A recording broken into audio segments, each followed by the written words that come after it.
Mercredi, 29 personnes seront dans l'obligation de quitter le territoire du Luxembourg et rentrer de force au Kosovo. C'est ce qu'a indiqué le comité de liaison des associations d'étrangers. Les 29 personnes sont toutes issues de minorités ethniques telles que Gorans, Serbes ou encore Bosniaques. Pour le comité de liaison, les conditions de sécurité au Kosovo ne sont pas suffisantes pour accueillir les personnes qui ont fui auparavant. Lundi déjà, 19 personnes avaient été reconduites à l'aéroport de Findel et en 6 mois, 42 personnes auraient fait l'objet d'un renvoi vers le Kosovo selon le ministère.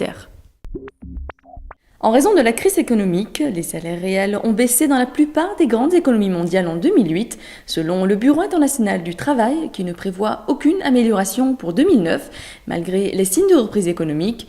Sur un échantillon de 53 pays, la croissance des salaires réels moyens est passée de 4,3% en 2007 à 1,4% en 2008. Les salaires ont stagné notamment dans des pays comme les États-Unis ou l'Autriche et baissé en Allemagne et au Japon.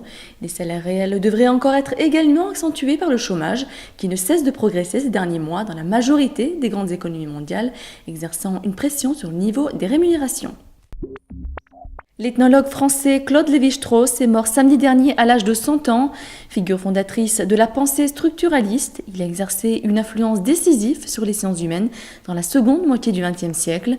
Ses obsèques se sont déroulées lundi à Lignerolles en Côte d'Or, 2 ans après une fracture du col du fémur qui l'avait fatigué.